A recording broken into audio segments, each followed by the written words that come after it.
to Deep Soul Divers Astrology. I'm your host, Carmen Turner Schott.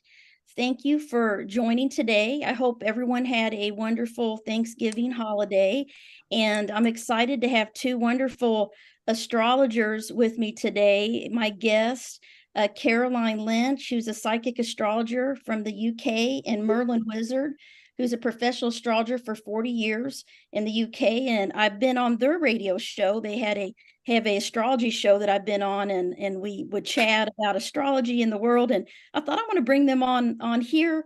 And I thought today we could talk about Pluto and a little bit about, what's going to happen when Pluto goes into Aquarius, and also Pluto in your birth chart. And what happens when you have Pluto transits, and kind of take some live callers if we want, and just kind of talk about Pluto. So I'm going to go ahead and bring you guys on. So welcome, Merlin and Caroline. Hi. Hello. Hi. How are you? What time is it over there? I know it's just gone 6 p.m. Oh, so good. Too bad. Way Okay. past my bedtime. I know, right? Well, I used to have the 9 o'clock slot, so it was way too early for some folks. So, but no, welcome. And how are you guys doing? We're okay. Muddling through. Yeah, okay. Thanks. Yeah. And how about you, Carmen? I'm good. It's been just a lot of stuff going on, especially I think the energy in October was really intense, and with the astrology energy, and a lot of people reaching out to me saying, what is going on? Why do I feel, this way? And just lots of change, lots of stuff going on. And now, Mars went into Sagittarius, and we have Sagittarius season now. I can feel kind of a lighter energy than the Scorpio, that we had all that Scorpio Isn't going it? Yeah. Although Mars is still dragging us down a bit. Yeah, it's like, come on, right? So I have some people, I kind of watch the chat. We got some folks in my groups that sometimes put in the chat, and then also on YouTube. So if we have questions or if we have callers, they'll let me know. But I thought we could just talk a little bit about Pluto. And we have a lot of people that are new to astrology, beginners. We have advanced folks. We have a little bit of everybody listening in. So like me. No, you've been doing this 40 years. You're like one of the experts here, you guys. So what do you think about Pluto? What do you think, just the planet itself, like in the birth chart? How do you experience Pluto? And where's your Plutos at? And then we can talk about where all our Plutos are. It'll be fun. Yeah. Well, first off, there's the whole house system thing, isn't there? So it's like, well, equal house, my Pluto is in the 4th. But most other of the quadrant systems, say such as Placidus, it would be in the 5th. Okay. It is conjunct my sun, so I suppose I can sort of talk a little bit of a personal level about Pluto in that respect. I would say it's an energy that's hard to fathom, really. It goes on such a sort of subterranean level. Yeah. And gosh, how much can you say? I mean, you could say so much, can you? I mean, in terms of encompassing all of its meaning, whether that be in the birth chart or looking at it with transits, progressions, whatnot, it just has this very strong, but it's like drip kind of energy. I feel that it's there. It's not a big fanfare around it, but its effects are so penetrating, really. Hidden energy, like nuclear power, atomic energy, microscopic, pathogens. So the power those kind of things have on us, unseen, but it's always there. Potent, really, isn't it? It's potent. It's a bit like a bottle of something, like an essential oil, or just like an Alice in Wonderland. And I think it takes some doing to get to grips with its energy in the chart as well. I mean, it can. Wow! Oh God! I feel like I'm lost for words. Transformational. It's transformational, isn't it? It is. What doesn't kill us makes us stronger, meaner, and leaner. rebirth. It's like that eighth house, that ruler, and with you having it conjunct your sun, you know, I use the Placidus, and I feel like that makes you very much an eighth house Phoenix, in my opinion. You know, just that eighth, it would intensify that energy of healing and being a healer and a psychic and intuitive and spiritual gifts and all of that when it's conjunct, you know, your moon or sun. I find that's really powerful, and that you really, like, you're strong and resilient type of a person that can just kind of overcome a lot. You know, that's kind of what I see with people with that kind of conjunction with Pluto, because it regenerates you. You know, it is healing too. It can be really painful at times. You know, I got it in my first house. Wow. In my first house. And my Mercury's there, but they're not conjunct. But I feel like people either love me or hate me. You know, it's like, you know, people are really drawn to me to share a lot of their problems, you know, ever since I was little. And I think that kind of mixes in with my eighth house moon and Jupiter and Chiron. But definitely I noticed people would really want to be around me, or they would be like not like me at all, or not want to be around me, like feel comfortable around me. And I don't know why sometimes it's like, well, you know, they say they feel vulnerable around me. I don't even have to say anything. I think that's Pluto. It's that invisible. That's Pluto, isn't it? Yeah. Because you got penetrating eyes. It's like a laser beam. It's like an X-ray. Kind of, you see all the aspects and the inner parts and things that perhaps they're not even aware of as well. Which is and I suppose with you, Carmen, like, people are aware that you can really turn things around for them in some way, or they can give you something of theirs, and you can really kind of bring back on it, you know? Yeah. We got a question in the chat. So my Pluto's in the 10th house. I wonder if this is why I keep going into the wrong jobs that lead to burnout.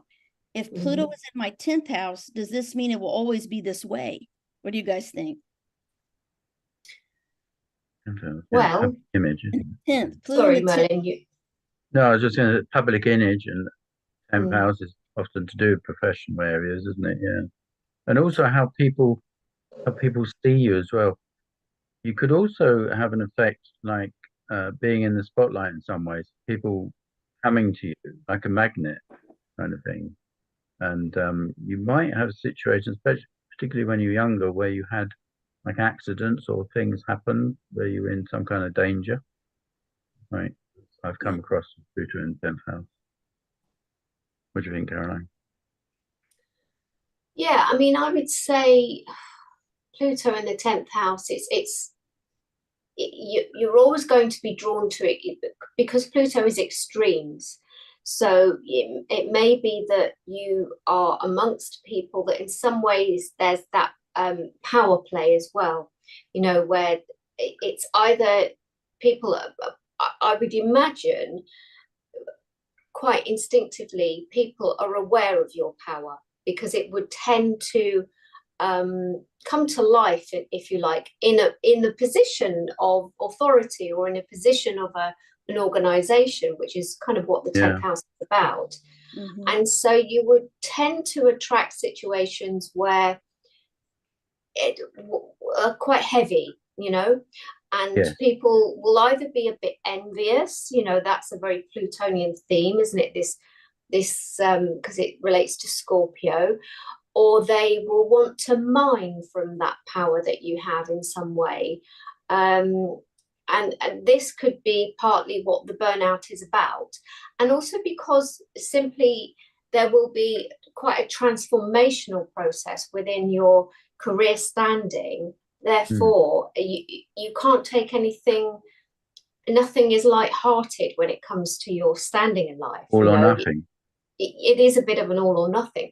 So I think once you find your niche, once you slot into place, it's like finding the right socket for your power in order for it to feel less like it's draining you or doing something extreme to you.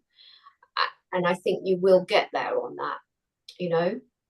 Yeah, and I suppose with Pluto in the 10th house, occupations would be relevant, like something undercover, something secret, radiography, astrology, private eye, something that's not usually seen in investigative reporter.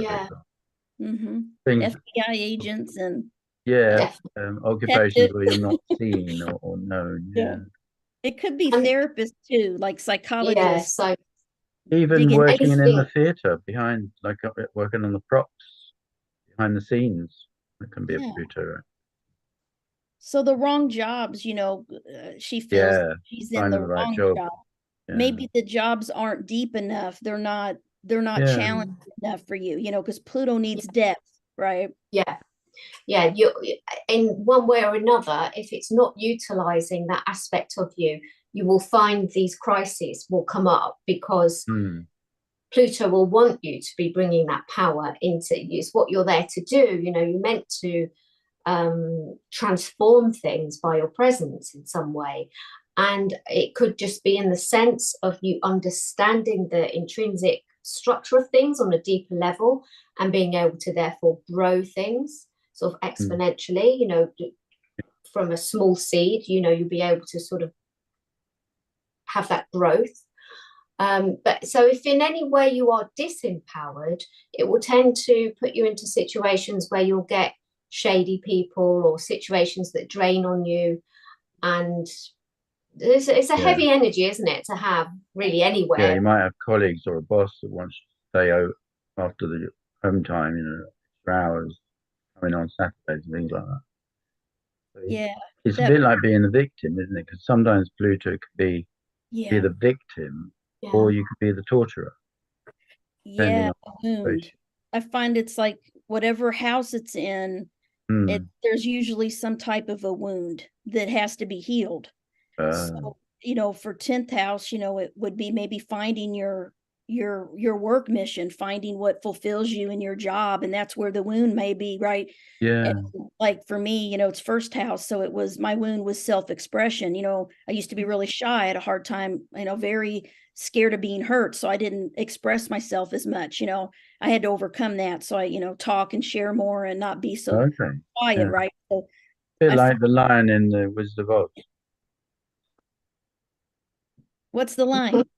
The lion, in the Wizard of Oz, the Oh, the lion was in lion, the Yeah. charge, lion. frightened of Yeah, his own tail. The light. Yeah. So yeah, it's like that courage, isn't it? And this Yeah, self-expression and coming into your power, I suppose. realizing their power.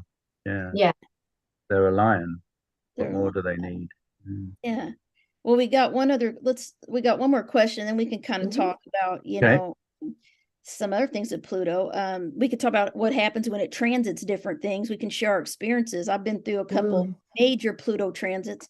She said, thank you for responding. So that was helpful. So someone new says, Ray Astrology says, I have had Pluto conjunct my Venus for the past 2 years in Capricorn, third house. And what keeps on resonating with me is the word obsession, besides all the other heavy influence of Pluto. Yeah, Mm. Yeah.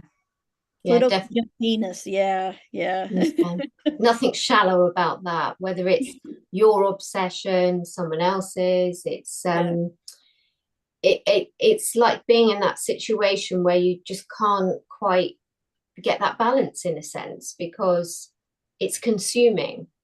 yeah, So relationships and also how your relationships yourself, because Venus is our sense of values and how we value ourselves as well, I think.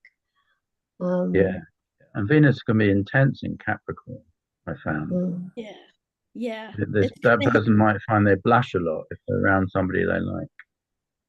of yeah, Venus and Capricorn. Uh, I think they like people that can better their life, that they respect, that they can look up to. You know what I mean? Like Yeah, they like people that work hard and have yeah. a sense of They'll loyalty. be they'll be yeah, studious themselves, wouldn't they, really? Yeah. strong values, isn't it, in Venus in Capricorn. Mhm. They need to feel that there is something solid, that there's something perhaps external about the relationship that they're seeking, and it's not just, an exchange of words or, Yeah. Yeah. yeah. Also, I'd say with the Pluto there in Capricorn, and I suppose Mercury being a communicator, to do with transferring, like buying and selling things, if like. So that person probably likes to collect things, certain items of interest. Might be Mhm. these could be pretty objects or something unusual like walking sticks, carriage clocks, or Capricorn's at the time. To be fashion as well, because Capricorn could be associated with fashion. Yeah. You might have a collection of shoes. I like that. Yeah, Venus in Capricorn definitely can be, and that can be a bit of a transformation with your appearance as well, because Venus is how we like to beauty ourselves in some way, and so it can have that effect too. Yeah, but going back to sorry, the question, wasn't it? Venus and Capricorn. So I guess the third house. Yeah, third house Pluto conjunct Venus, and it's a transit. I think it's transiting for the past 2 years, they said. Yeah, third house. So I suppose communication, that's another one that's you know, that it could have a really powerful effect on the way things go within relationships, and also again, one's communication to oneself, because the fact that it is over your Venus, it is to do in some ways with your sense of self and identity, and well, they would have gone through a metamorphosis since 2008, particularly with their relationship, whether friends or personal, even family relationships, would have been going through some changes, spring cleaning in effect. Hopefully that will stop as Pluto enters Aquarius in January. So what do you guys think about this, when Pluto transits each house? I think it brings a lot of change, and it's always interesting when I see when Pluto gets ready to go into someone's fourth house in a transit chart, or their marriage house, their seventh house, for instance, 12th house, eighth house, but especially the fourth house, because I lived through that, and my Pluto is now in the fifth house, thank goodness. But I tell you, when it was through my fourth house, so many things happened in my life. So I always try to give someone a heads up, that just a lot of change. There was a lot of unexpected loss. I lost some loved ones, and just I moved a lot. I changed jobs a lot. So I think the thing I realized is that the transits of Pluto really affect that opposite house too. I think it does, because if you think about the UK countries, UK and also USA, UK, England is a Capricorn country, it's been through transformations for the past 13 odd years. And of course, the USA is also going through a transformation. True. Been for the past decade or so. So yes, it does opposite. It does affect the opposite. Yeah. Yeah. My jobs were so many changes in my job. When I'm moving, new houses, just a lot of upheaval with my parents, my grandparents, just a lot of changes in their lives too, the family. So I think when, it's important for the listeners to know where Pluto is in their birth chart, because that's where they're going to have this healing, this growth, this test, this, wound to heal and transform and tap into power, and all these things. And then it's good to know where it's transiting and what house and area life it's influencing, because it's really important to know that. I find Pluto and Uranus and Saturn transits, those three are the ones I feel the most. Definitely. Yeah, Uranus is harsh. I don't like Uranus at all, but I like Pluto better. But at least with Pluto, I feel like you can feel the energy coming, like even before it moves into that area. And you can do things with it, can't you? You can change. But you can get on the boat. It's the shock factor of Uranus, isn't it? It's the unexpected. You go to bed and you get up in the morning and somebody's come in and rearranged the furniture. I don't like that. It is. I do not like Uranus. It's like electric, and then it hits and it shakes, everything blows up, and then it leaves, and then it comes back, shakes it up again, leaves, and then where Pluto's just there, and you can feel it coming into that area of life. That energy's tense even before it gets in there, I feel. And at least I know it's coming. I feel like a wave, isn't it, that you can't escape? Yeah, it's like this energy. It's the energy so intense you can feel it. Where Uranus is kind of sporadic and it blindsides you. It's unpredictable. That's it. But let's see oh here. yeah, sorry, Carmen. No, go ahead. Got some people, someone said transiting Pluto, absolutely point on. Women relationships, all correct. Someone said I have Pluto and Uranus retrograde in my 6th house. Now that's an interesting, I would like to see what you guys think of that. When I see Pluto in someone's birth, in their Pluto and Uranus in someone's 6th house, what do you guys see with that as far as experiences of their health and their life? And that's always interesting to me. So I take it we're talking the Virgo, well, 6th house, yeah, Pluto, but Uranus. I mean, yeah, because that was the last time. Am I thinking right now? Pluto, Uranus, yeah, it could be Scorpio, yeah.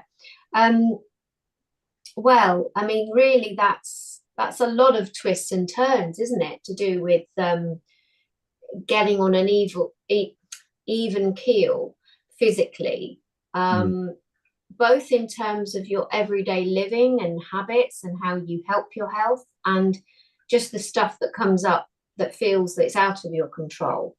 So maybe feeling a bit disempowered in that respect at times, and having to learn your sense of power with your health and well-being. It's like utilizing it, isn't it? Utilizing it to benefit you. It could be quite nice. So, I mean, 6th house often associated with diet, for example. So finding the foods that are good for you compared to foods that could be poisonous for you, really. And also lifestyle choices. Doing things like, I don't know, Virgos might like, they might not running actually, but they could like yoga or meditation or doing things which allows them to get out of themselves, escape from the routines that they could be involved in, which could be quite intense actually, particularly their work. Yeah. What about Pluto? Someone says, what about Pluto transit Neptune? Pluto transit conjunct Neptune in the 1st house in Aquarius. That could be fun. For a young adult. I guess they're younger and a younger adult. Kind of like rude awakenings though, isn't it? Because Neptune is where we like to stay a little bit dreamy and have lots of fantasies and ideas about things. And then Pluto comes along and it's like, whoa. This isn't what I was expecting. They could be a sarcastic comedian. Sarcasm. So it might do that, but it might throw up some hidden treasures as well, I think, because Pluto sometimes gives you the means to bring about some of your wistful longings and things, but it will show you the realities and depths you hadn't pondered, I suppose. When that transits, even in their dreams. I mean, their dreams could be quite strange, surreal, fantastic. And then, you know, probably inventive as well. I would say that person could be an entrepreneurial. They'd certainly think outside the box. They could probably do things that most of us wouldn't be able to dream of doing. That 1st house Aquarius, it's interesting. I know my first probably book, a pilot or an astronaut.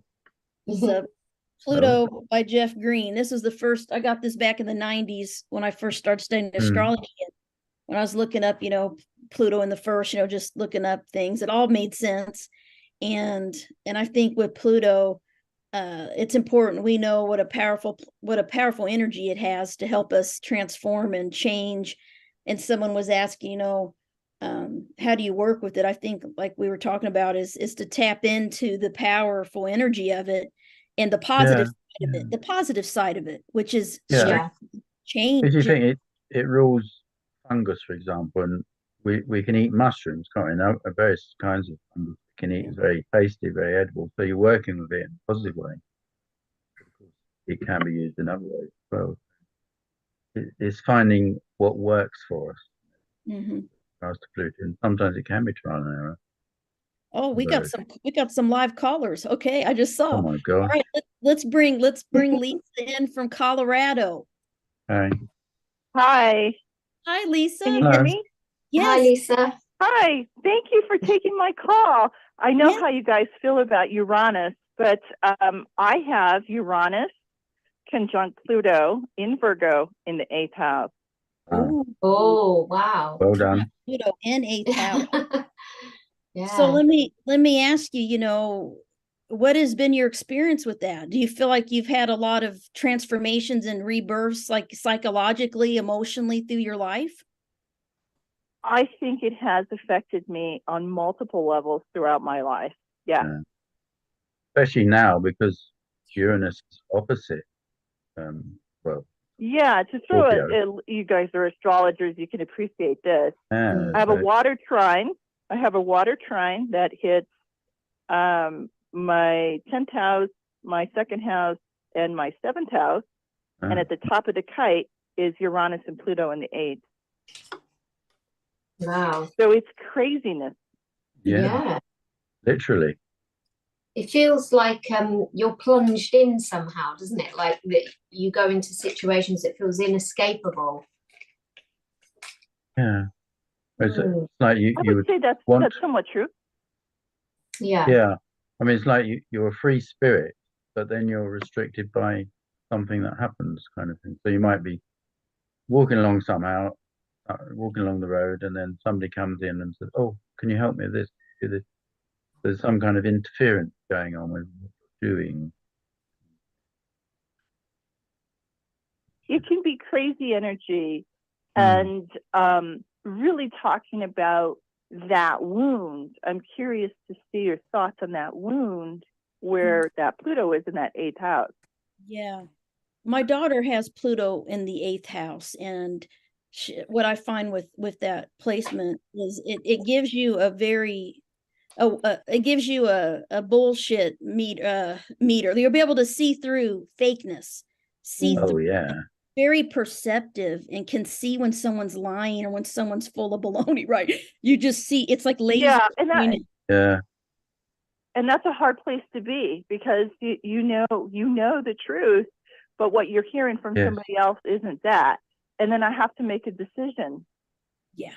It's kind of like on the other side of that, Carmen, is people connecting with her could actually feel naked in front of her. So they might think that you know their secrets, even though you don't. They could feel a bit nervous around you. Yeah. Intimidated. And some of them will turn and run. It's a powerful Yeah. energy. Yeah, they it's like that, like love and like all or nothing, love or hate, or, you know, completely drawn, very connected, but also it can be uncomfortable when you're so deep and connected to somebody, especially if it brings up their wounds or their traumas. And so I find a lot of people with Pluto in the 8th are drawn to healing work, Reiki, energy healing, psychology, helping people with their problems, right?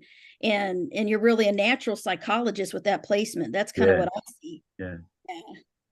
The other thing as well with Uranus there, modern Mm-hmm. technology, and the 8th house Scorpio Pluto is often about hidden things, hidden treasures. What you could do, get yourself a metal detector and go out and look for treasure. Oh, that'd be cool. Yeah. Go find Could be an some option. old coins and old ancient. Yeah, that's neat. Especially Mind you, with you probably wouldn't need a metal detector. You could use dowsing rod to do it yourself. Yeah. Sorry, Caroline. I Lisa, was saying, especially with Uranus trining, it could, you know, unexpected good results. Yeah.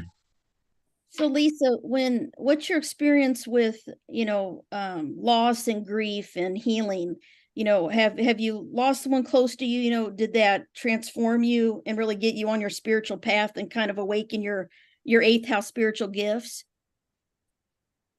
I have been dealing with death of family members since I came in. I lost my father when I was 3, and pretty much my entire family's on the other side. I have one living sibling still alive, but death and the other side has been, I've turned it into my friend rather than the dark side of it. Definitely. Like that makes sense. That, yes, very much 8th I'm house. completely connected to my family on the other side, Yeah. but they're not physically here. Yeah, that makes sense. Mm. It does, because often people with strong eighth house placements do have a strong connection to the spirit world Yeah. as well. That's your spiritual gift, is that deep connection with, even though that's what I think Pluto in the eighth teaches us, is that there really is no such thing as death. Life still goes on. We're a soul, we're a spirit, and our loved ones are still there for us. And I hear that from a lot of folks that have planets in the eighth, losing a loved one at a young age, and interest in what happens when we die, and why am I here? These life experiences will make you question the meaning of life.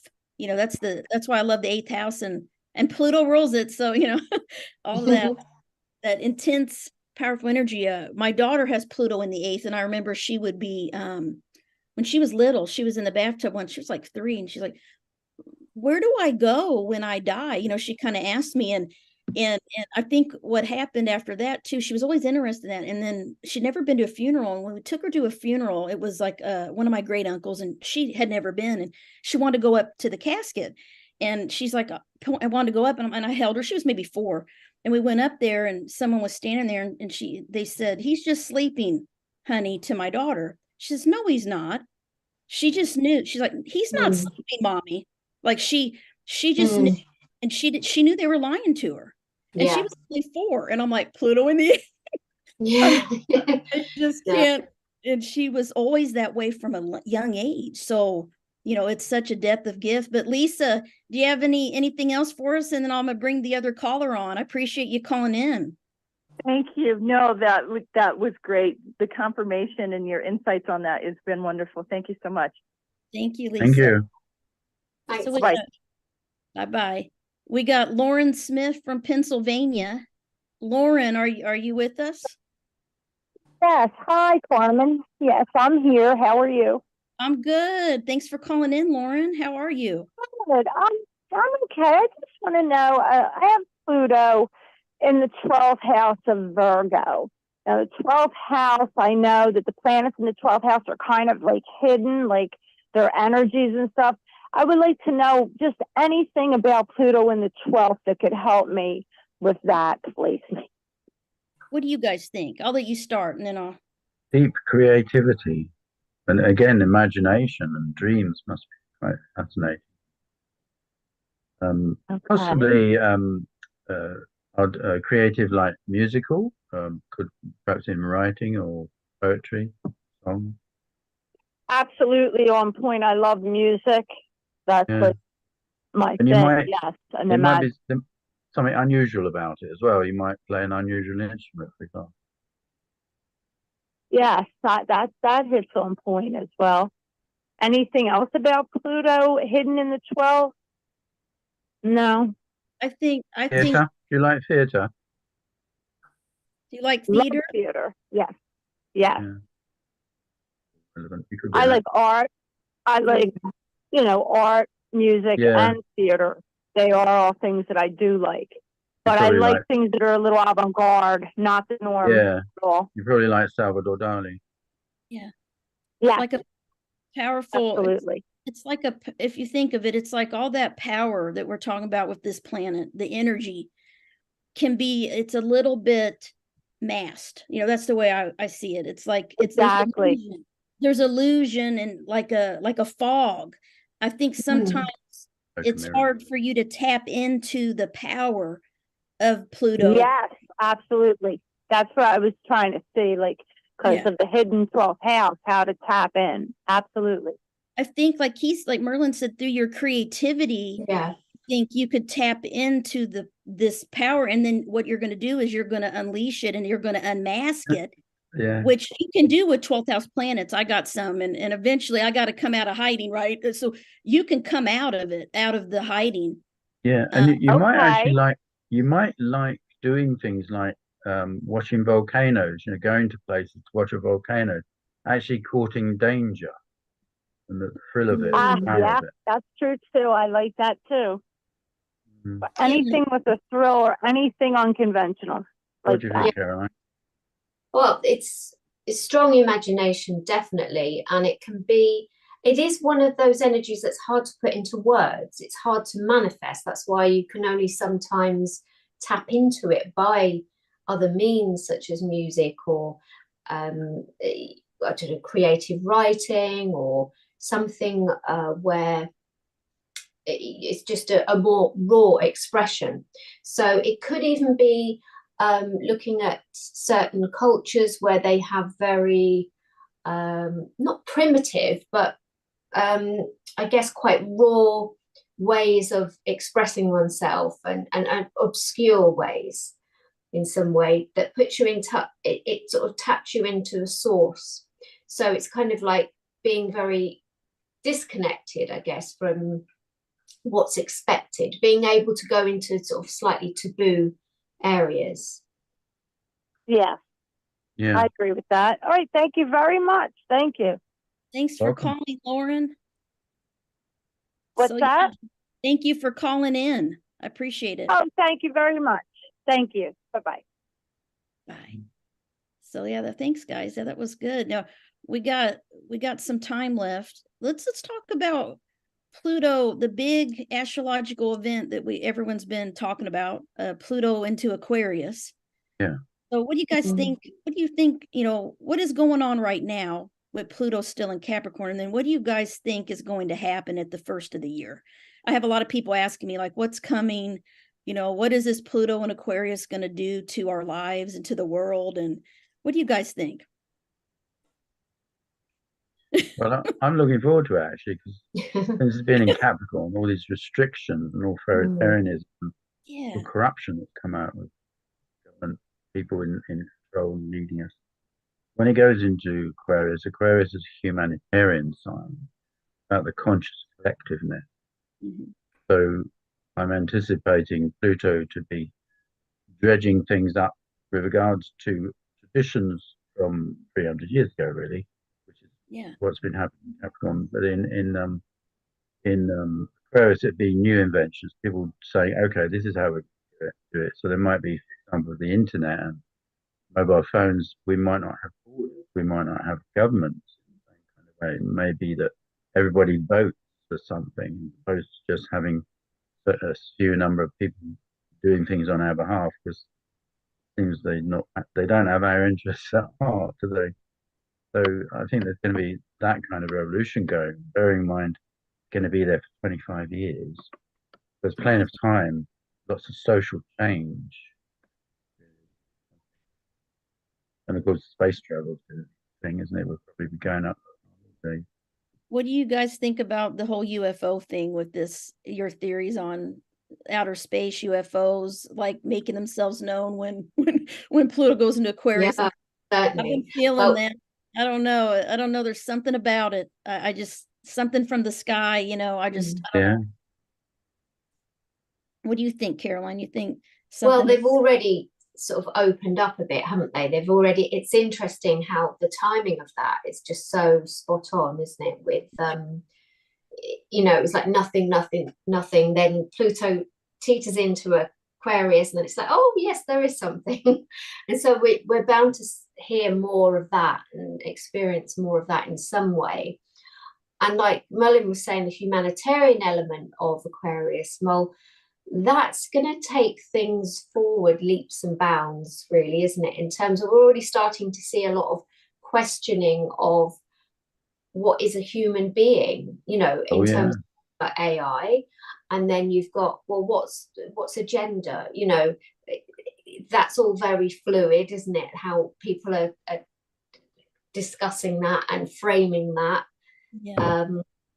So that's very much, I feel, that's a Pluto thing anyway, isn't it? Because it deals with,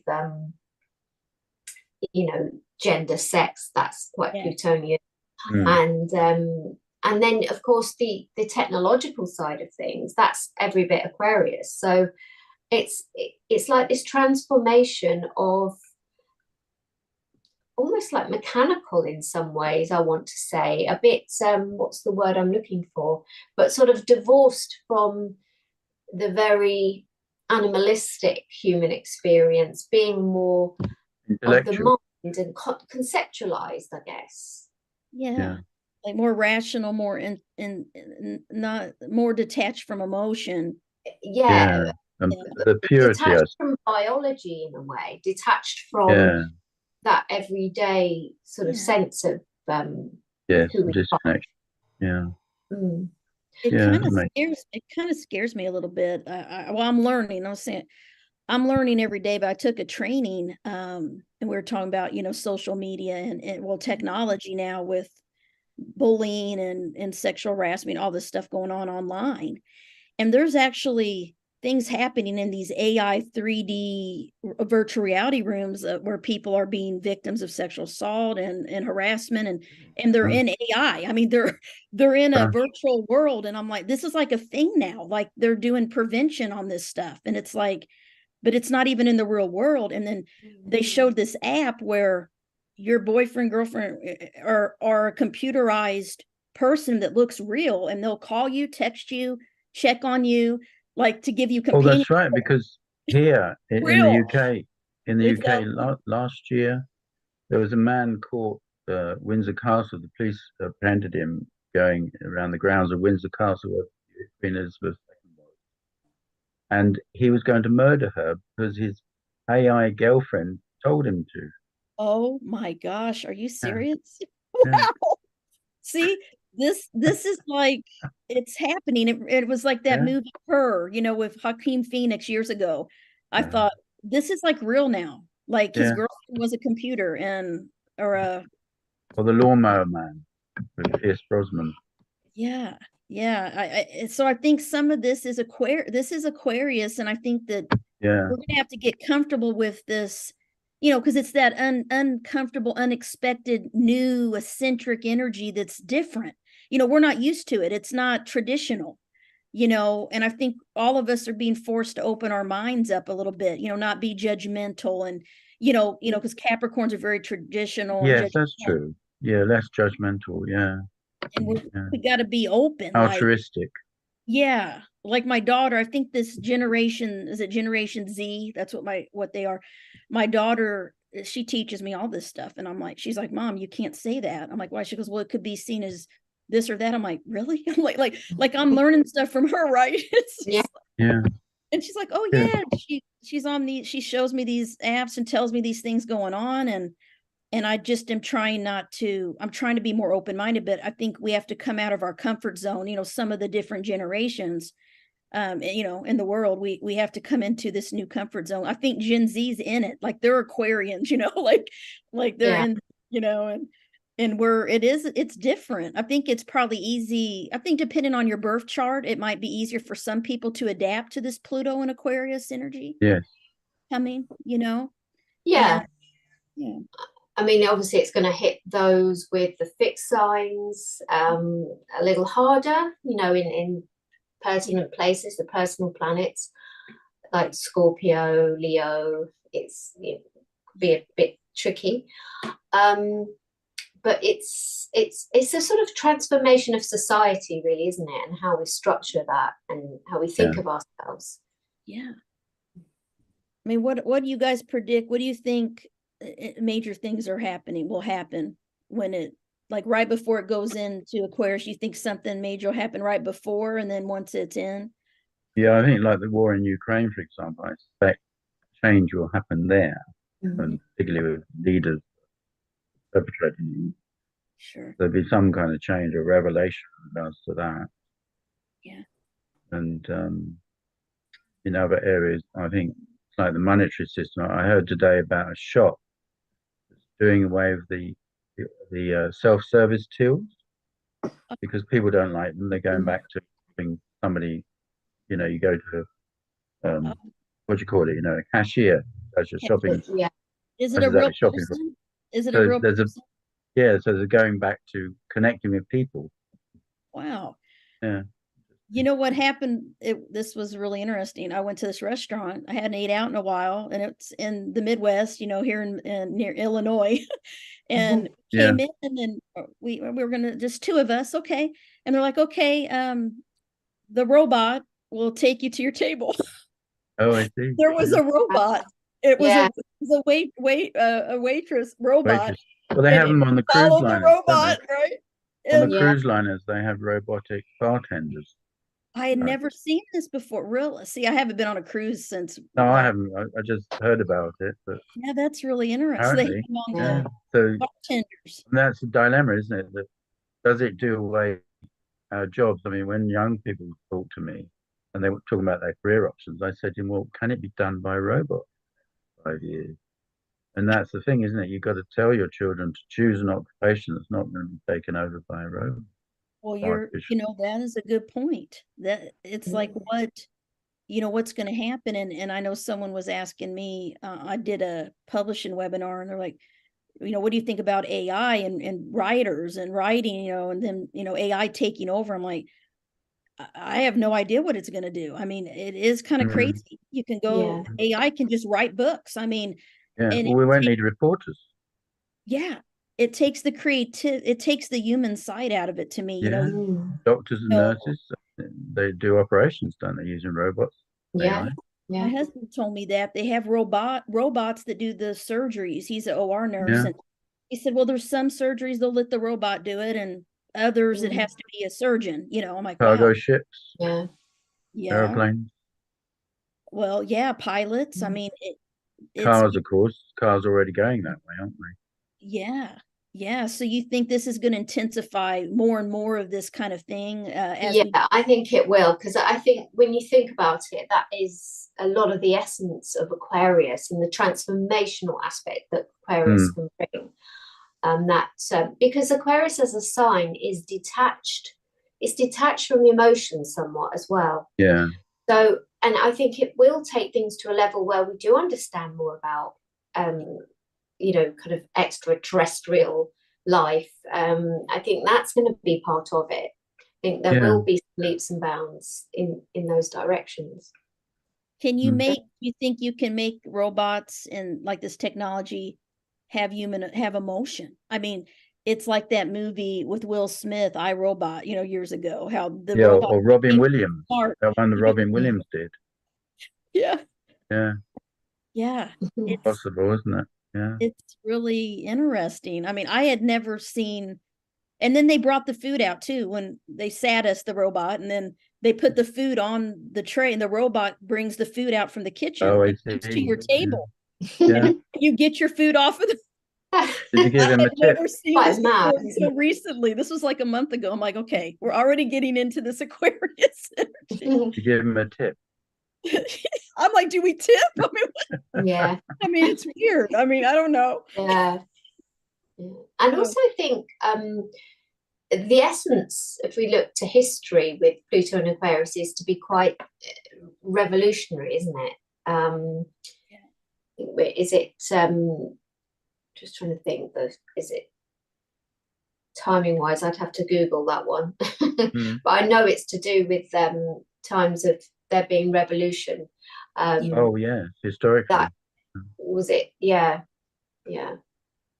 American Revolution. Well, the French Revolution. The French Revolution. French Revolution, I thought. Yeah. And also Doctor Who's been celebrated, isn't it?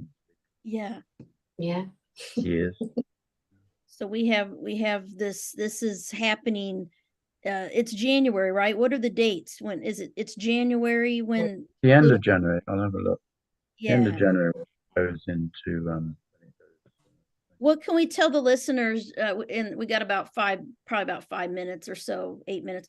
What can we tell the listeners how to prepare for this major change, this major transit of Pluto going into Aquarius, and how it's going to affect their birth chart? And what are some tips we can give them? Just to embrace change and just be patient. Well, it's going to be opposite Leo, so Leos are going to be affected by it. Yeah. And it's square to Scorpio and Taurus, so they'll be affected by it.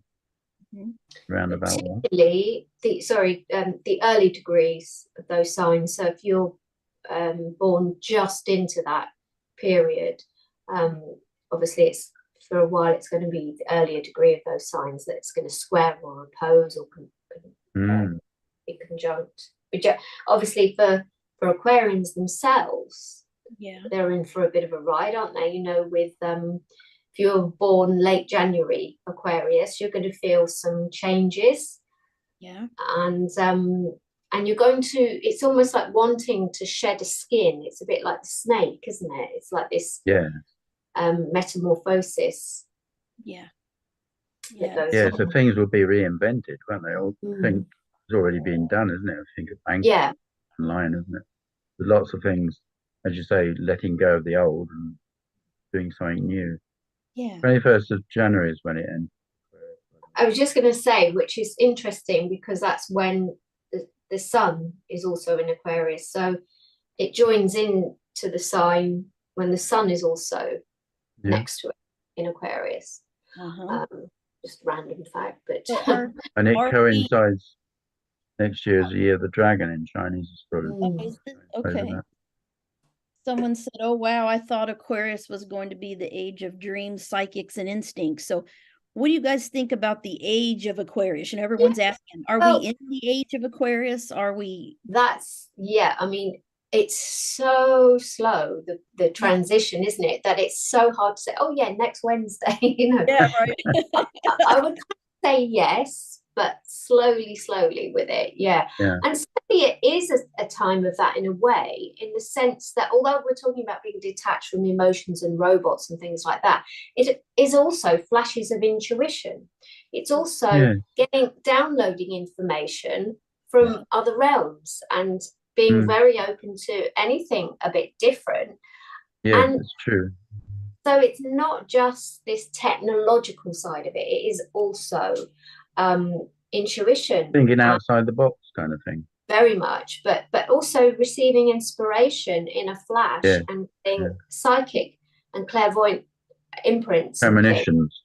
And so it is actually, although we are moving somewhat away from the human guttural emotional sort of level of things, in other ways we're moving closer in the sense that we're tapping into something that we probably tune out of as well. We got about 2 minutes left. It's like a awakening to, you know, do you believe, I had someone ask me this, are people going to awaken to their spiritual higher self, their abilities? Like, is it going to be an awakening of people that are not maybe? Could be for some people, couldn't it? And bearing in mind that Uranus is going to leave Taurus and go into Gemini, sure. So yes, that would make sense, doesn't it? In communication. When you're here in the UK, they're switching the telephone wires, copper wires out for fiber optic, for example. Oh, really? Okay. Yeah, and it's going Which across is not Europe. a good thing, in my opinion. But and I heard that they want the copper, so they're selling the copper off. So, but I do think there's going to be a lot of transformation in the way that we work as well, and the skills. I think we're going to see a transformation of skills. As to, so I think there'll be the birth of new ways of working, new ways of operating in society and helping one another. Yes, so that's true. Some interesting things that will spark. Yeah, because I saw a video the other day of a man who operated several thousand drones over Las Vegas during the F1 race meeting they had, and he used them to create pictures in the sky. Just one man operating thousands of drones. You have it in the military, don't you? They have one man operating drones, and the aircraft companies are having difficulty. They used to take ex-military staff to fly airplanes. Yeah. But now there's a lack of them because they're switching over to drones. There's a lack of pilots. Yeah. It's interesting. Change there. Yeah. Well, we're about a minute left, so I'm gonna just say thank you to the listeners, the people in the chat, for calling in. Can Merlin, Caroline, let the listeners know how they can find you? Do you have a website, a Facebook page where they can follow you? Go on, Caroline. Yeah, I've got Facebook. You'll find me as Caroline Lynch, and let me see. Also got an Instagram, which is Sun and Moon Healing SW. So that's another place. And Twitter at Astro Carolina. And yeah, so how about you, Merlin? Find me on Facebook and Twitter or X under Merlin WZ. Merlin, and Do you want an email? Give an email. Thank you. I'll share this in the groups, the video, Okay, then. and I'll tag you guys or and put your info. And thanks for coming. This was awesome. I love talking with you guys. Yeah, lovely. Yeah, thanks for having us. Yeah, we're gonna do it again. I'd love to do it again. I love this. Yeah, This it'd be was so great. cool. And have a wonderful rest of the weekend, and we'll go ahead and wrap up. Thank you, everyone, for joining these Soul Divers. Appreciate Bye. you.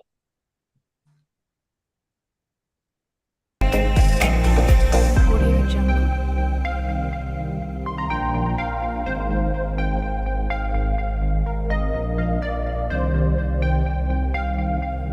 Audio Jungle.